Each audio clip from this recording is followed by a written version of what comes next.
All right, welcome everyone. I'm Ellery Andrews. I'm our Deputy Director here at History Fort Lauderdale, and Happy New Year. We are starting out our new year and our first Meet the Author segment with Erika today.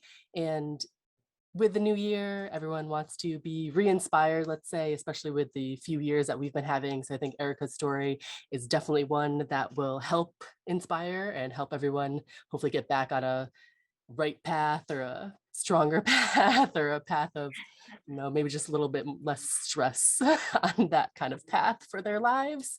And we are going to start out with just a little bit of a video for Erika before she gets to introduce herself and tell us her story. She does live in Flagler Village, which is pretty awesome for being right here in downtown Fort Lauderdale.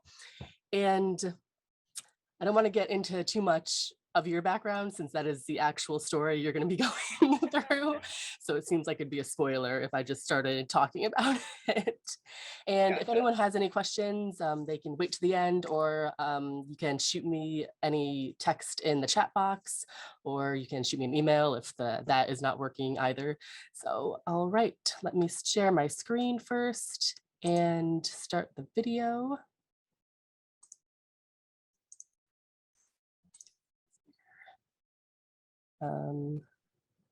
Erika, can you see that?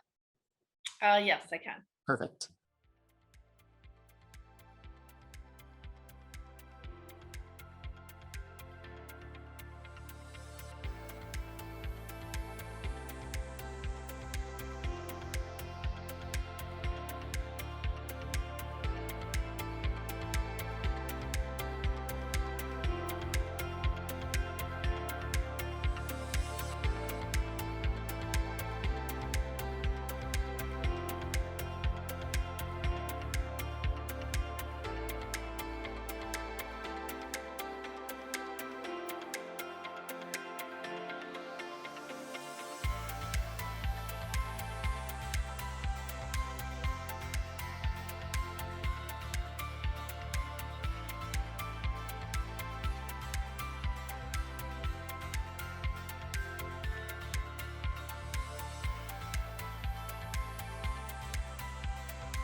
Alrighty.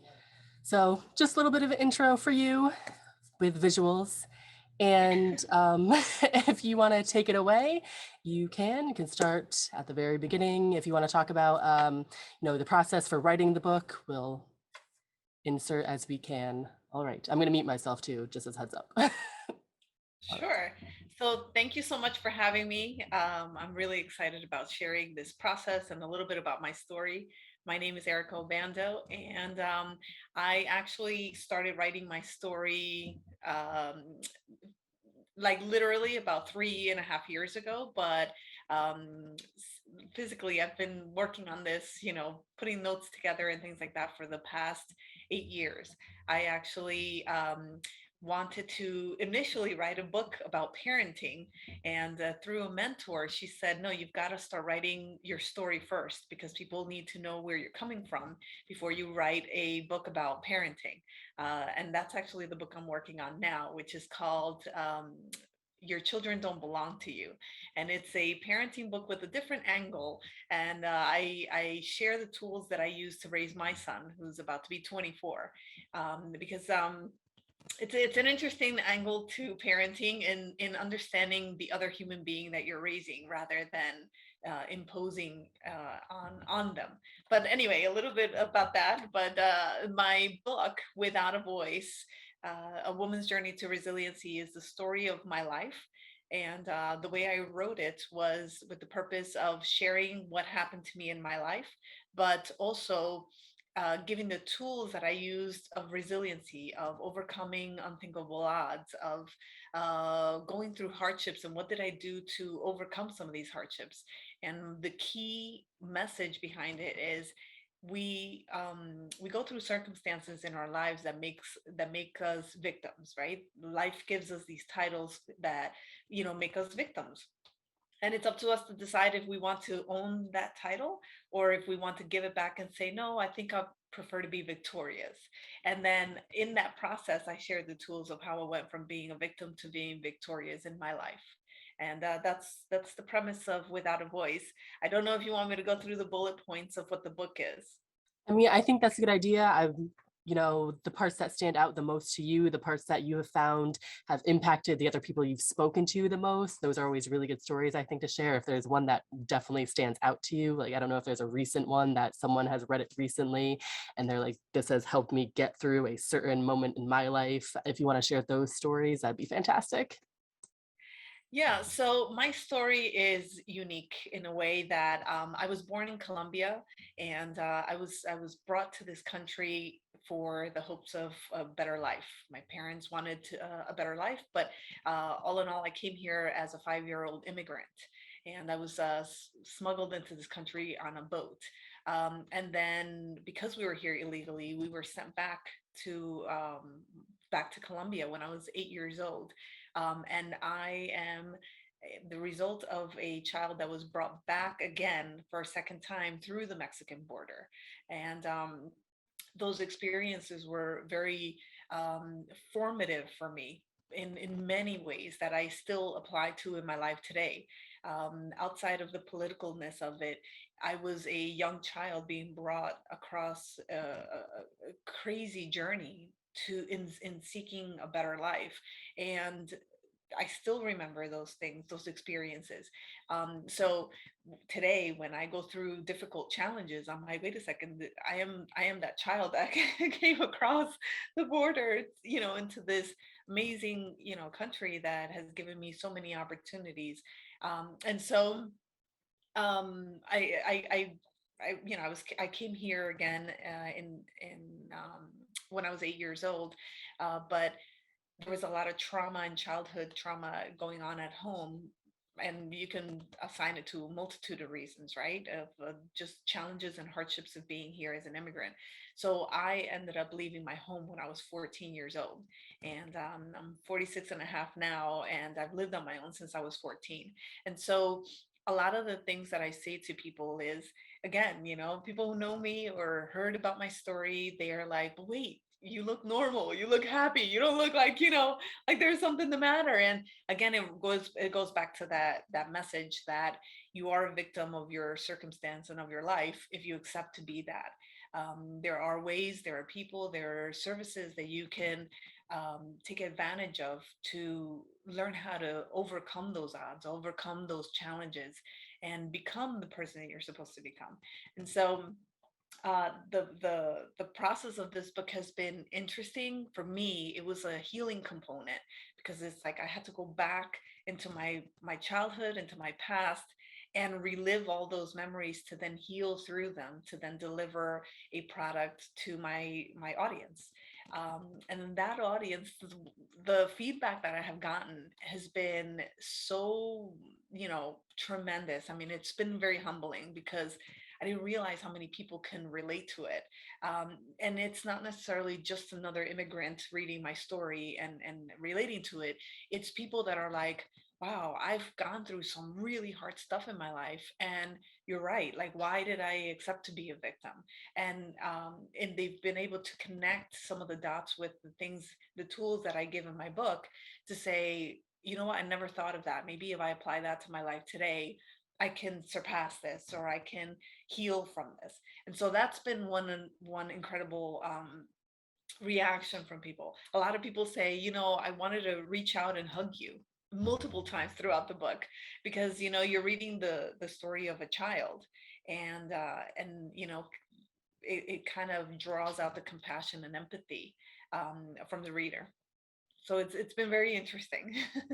When you give your talks and you said people want to reach out and hug you, is that some of the first things people do when they come up to see you? Do they just, if they get the chance, do they just want to hug you, and do they hug you? I mean, maybe not now so much with COVID going around, but historically in the past. Yeah.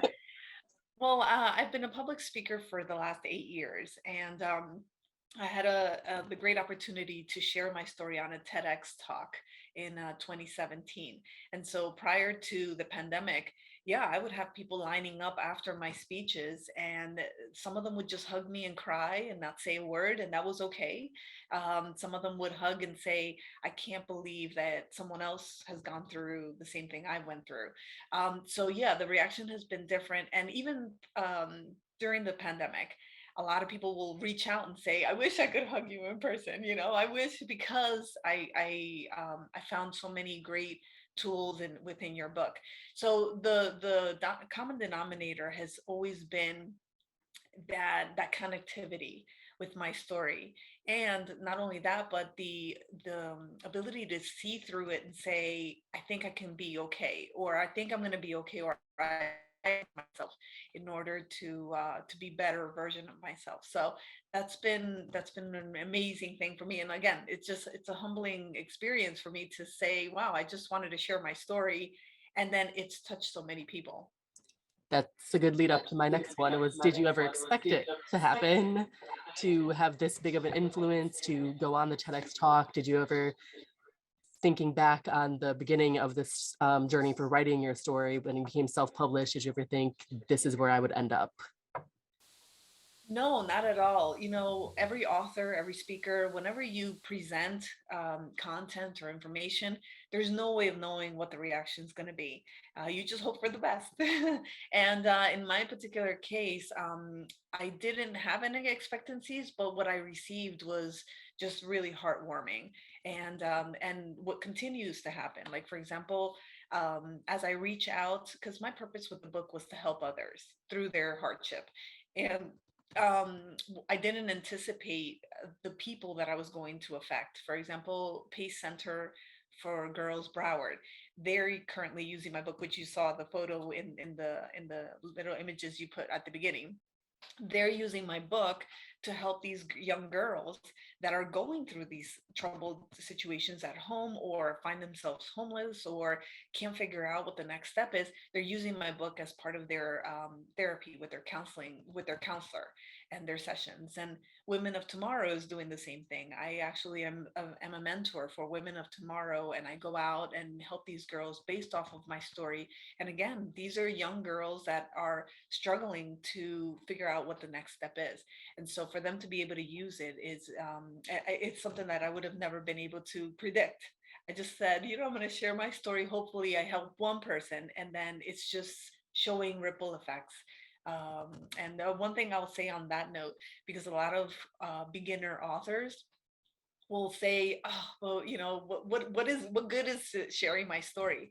And again, when you sit there and start writing it with no expectancies, it's so beautiful what you get out of it at the end, because someone somewhere will pick up the book and say, wow, this helped me so much.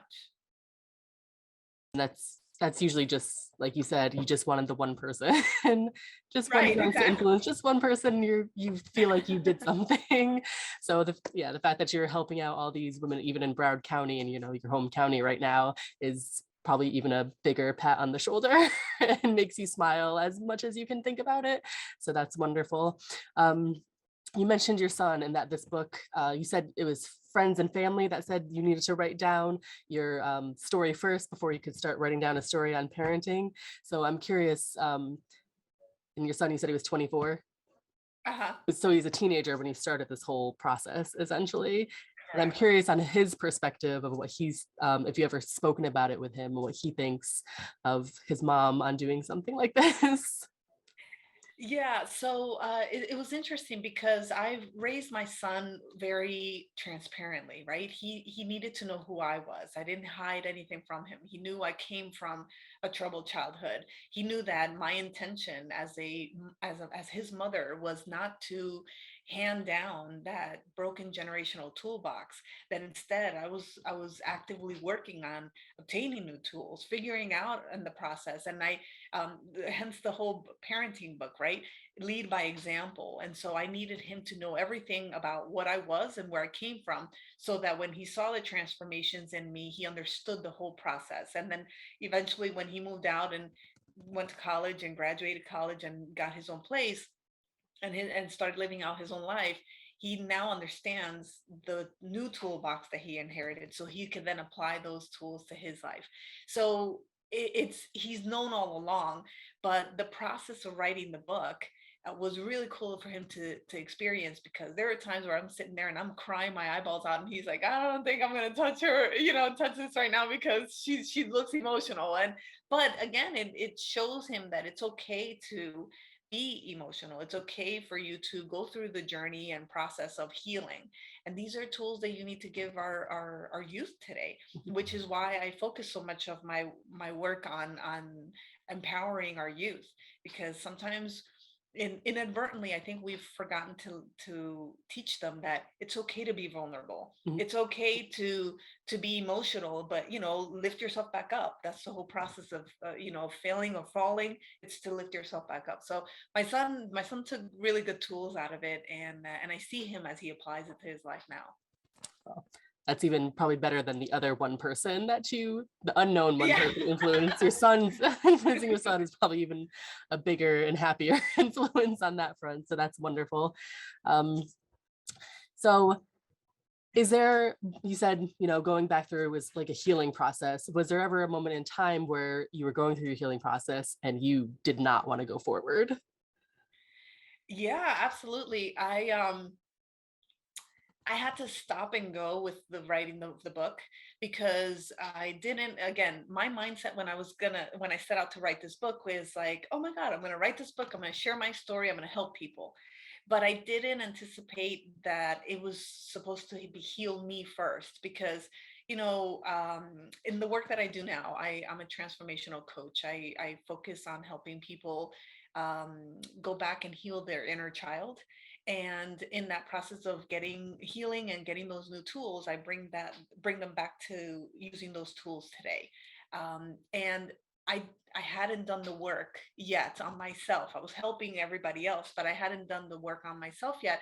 And the book, the period of writing that book helped me heal and helped me find that. But some of that was painful. Some of it was so painful that I didn't realize how raw it still was inside of me. And so I had to stop. There were periods of like 3, 4 months that I couldn't pick it up. And then I had to strap my boots up and say that, I've got to finish this. I can't just not address it. I have to face it head on, and then deal with those emotions so that I can come on the other side of it.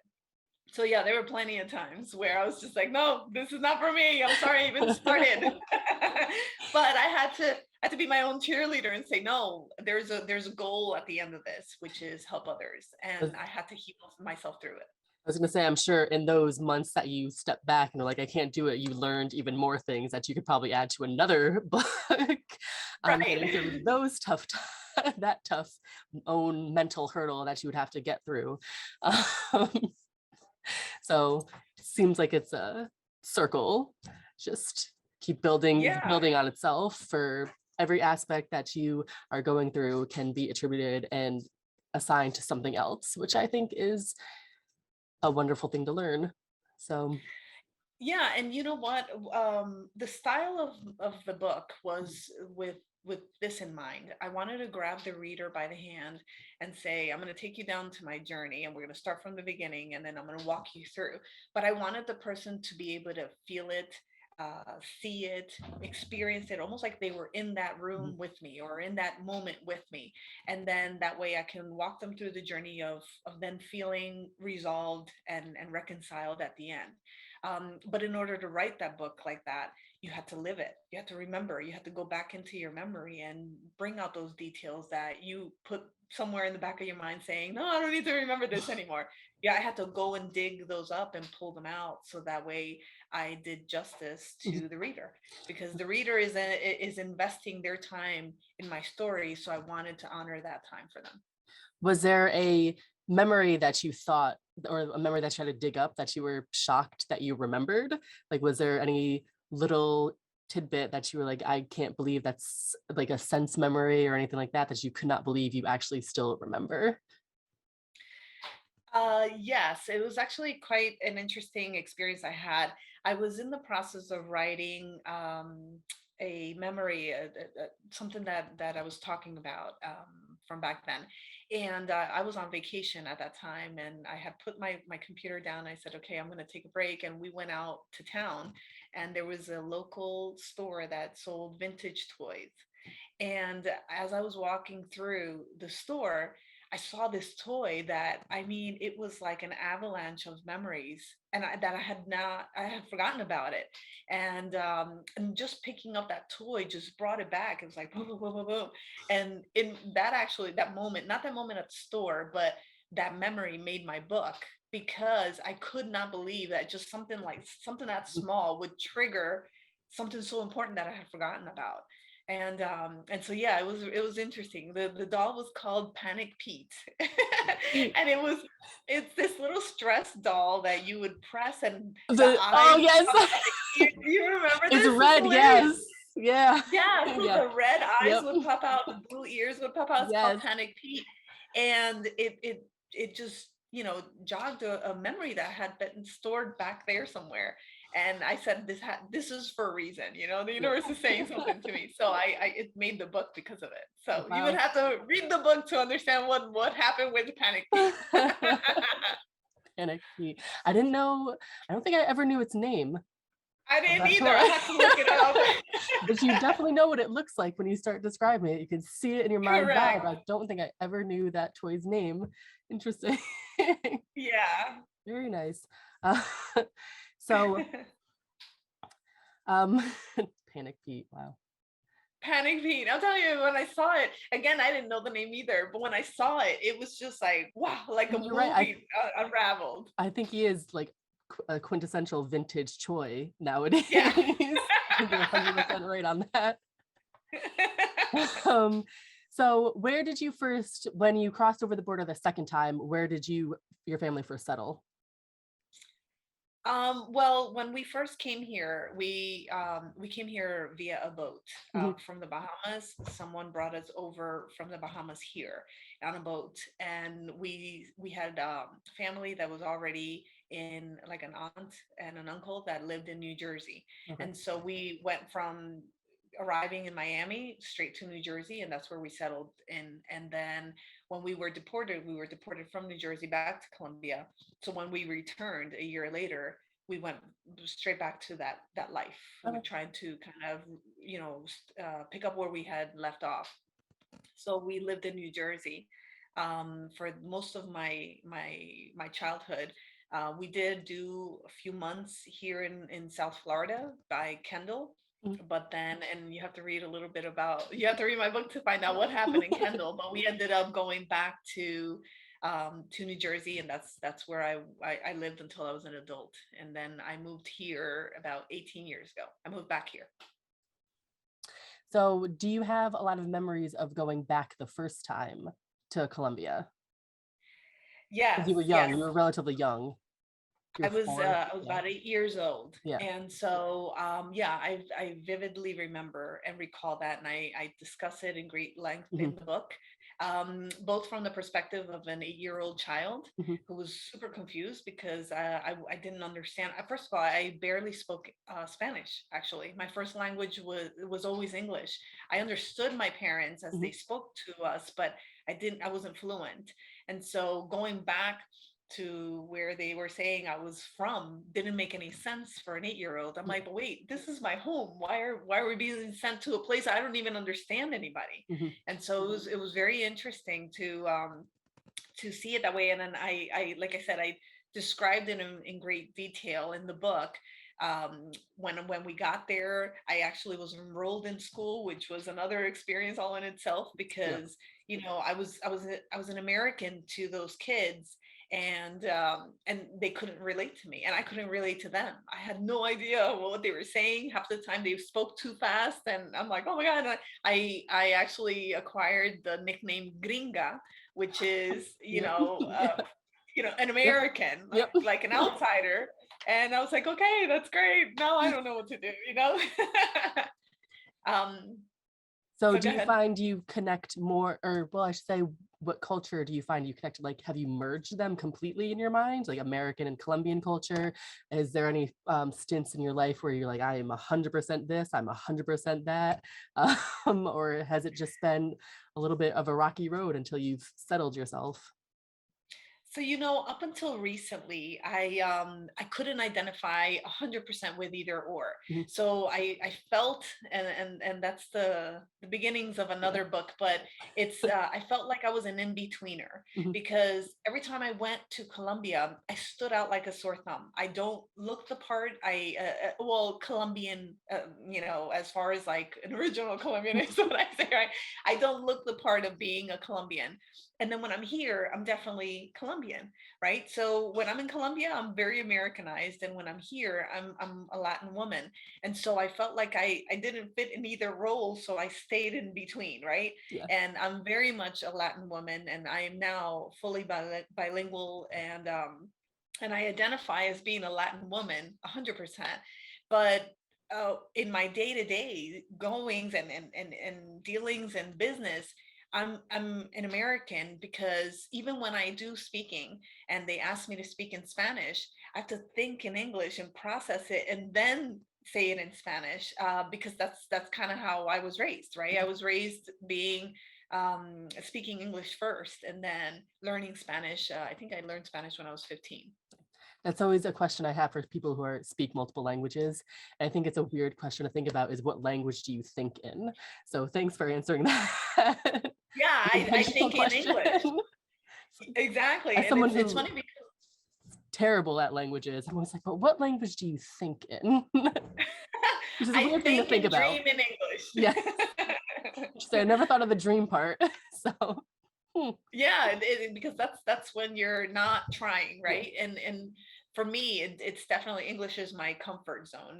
As a matter of fact, I'm in the process of finalizing the Spanish version of the book Mhm. of Without a Voice, which is obviously this one right here. Yeah. So I'm in the process of finalizing the translation because it's going to mean something completely different to my Hispanic and my Latin culture to read it.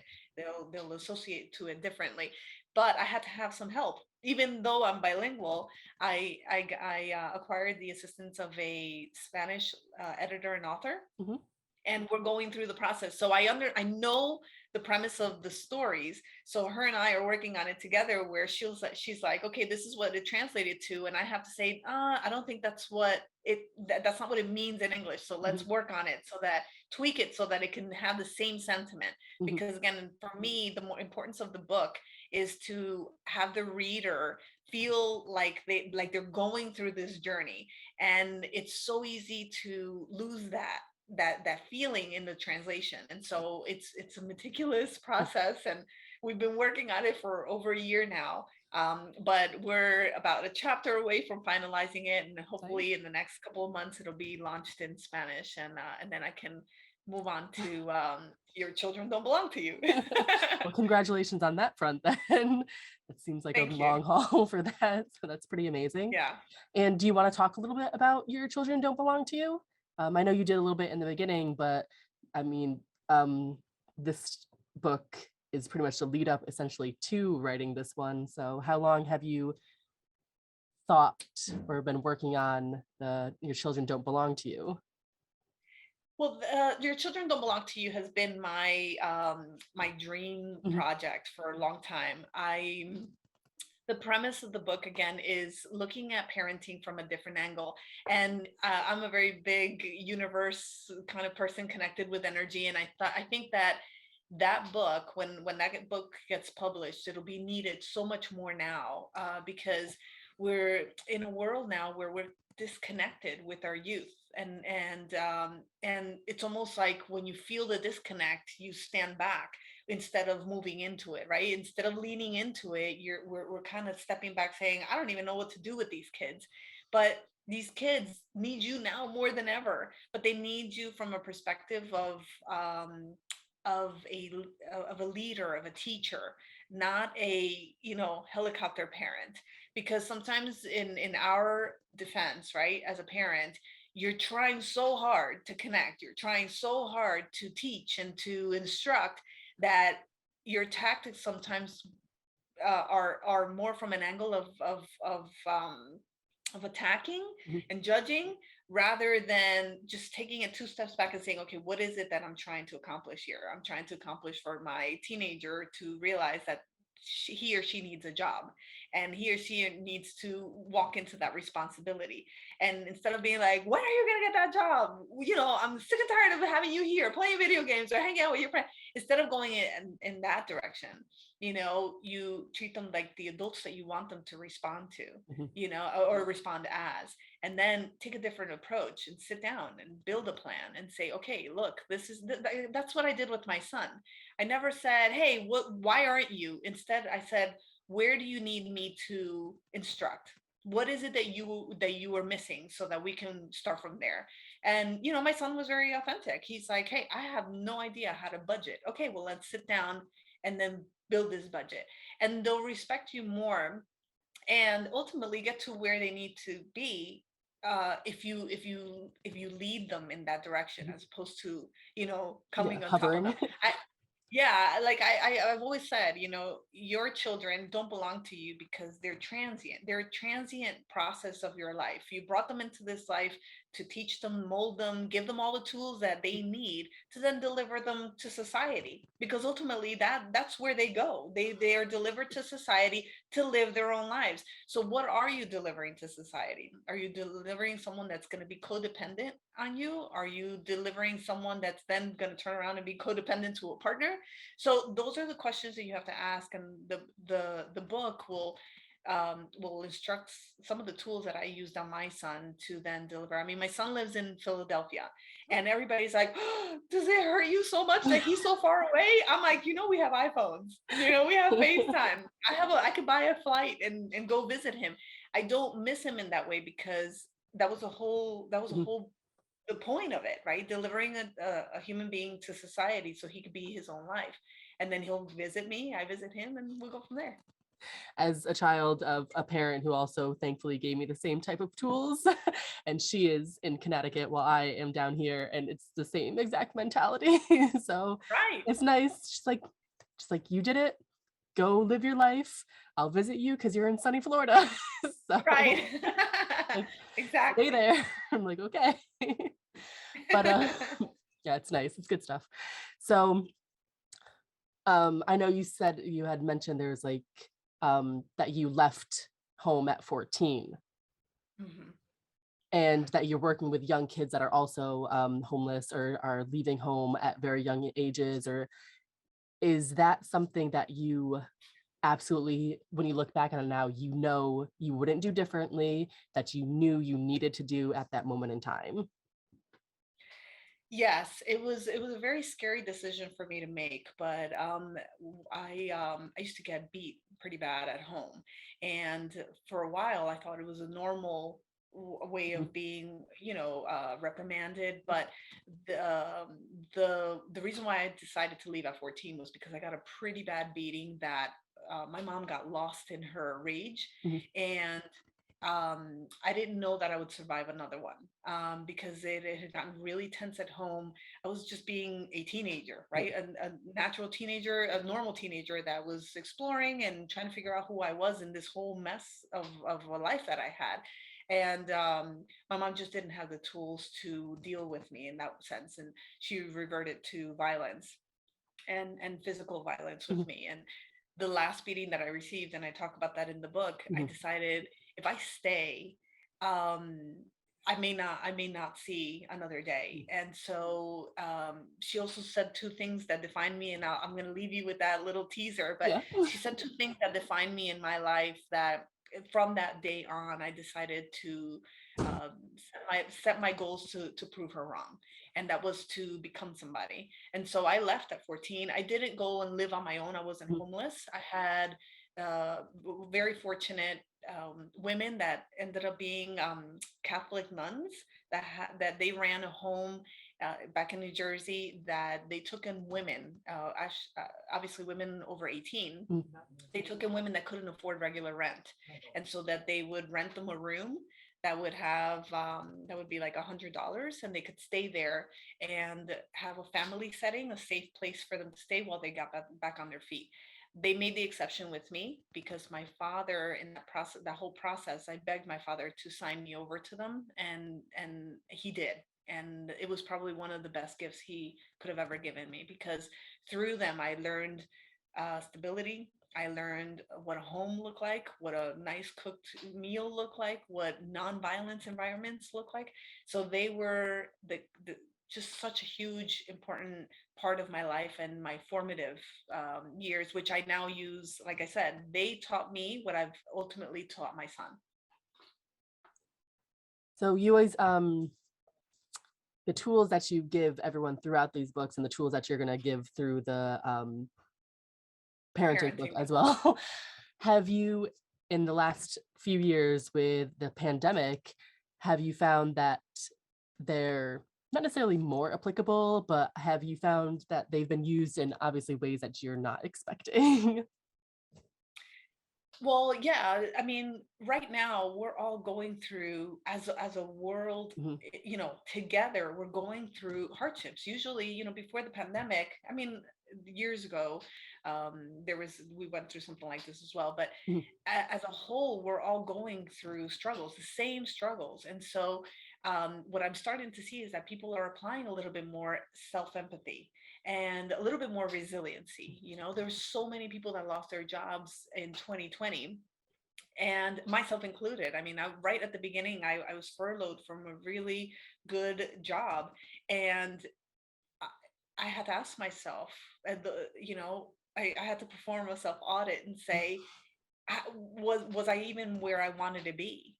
This great job that I had, was it something that I wanted to do all along anyway? And mhm, the answer was no.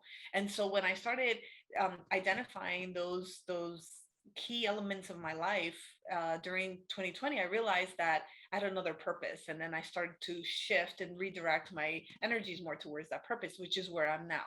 mhm, So in the last year and a half, I've been able to fulfill what I always wanted to do to begin with. And had it not been for COVID, it wouldn't have taken the veil off of my mhm, eyes. Like, because we all fall prey to that, right? I gotta pay my bills. And so I gotta get a job that pays those bills. And it's like a vicious cycle. And then you go and buy more stuff and more debt so that you can mhm, pay those. And it's just like, wait a second, what is the base premise of this? Where do I want to go in my life? Do I want to build my resume, or do I want to leave a legacy? mhm. And when I asked myself that, mine was, I want to leave a legacy. And so I started redirecting my energies towards leaving that legacy. And it was through writing my books, through doing mentoring and acquiring clients, that I help with that inner healing child, inner child healing process, and speaking and doing public speaking, and just giving people awareness of what you're capable of. So how much of your inner child do you think is still with you today, like as an adult? Like how often do you think you look back on your inner child and are like, either thank them or say, why are we this way? No, I actually, she lives with me. I call her little Erica, right? So little Erica lives with me on a daily basis. She used to live somewhere in the corner of my memory, Mhm, but when I started doing the work and we rekindled our relationship and and who we are, mhm, both my previous self, my little self, and my today's self, mhm, I realized that when you connect those two on a day-to-day basis, that's when you are able to find your purpose. That's when you're able to make those changes that you have to make as an adult, because some of us are still walking around throwing temper tantrums. yes. I did for a while.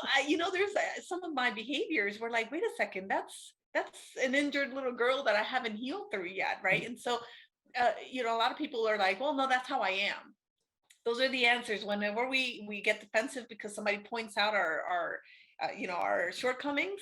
We're like, well, that's how I am. That's how I've always been. But when you ask yourself that question, why are you that way? And it's obviously causing conflict in your parenting or in your relationships or whatever, or at work.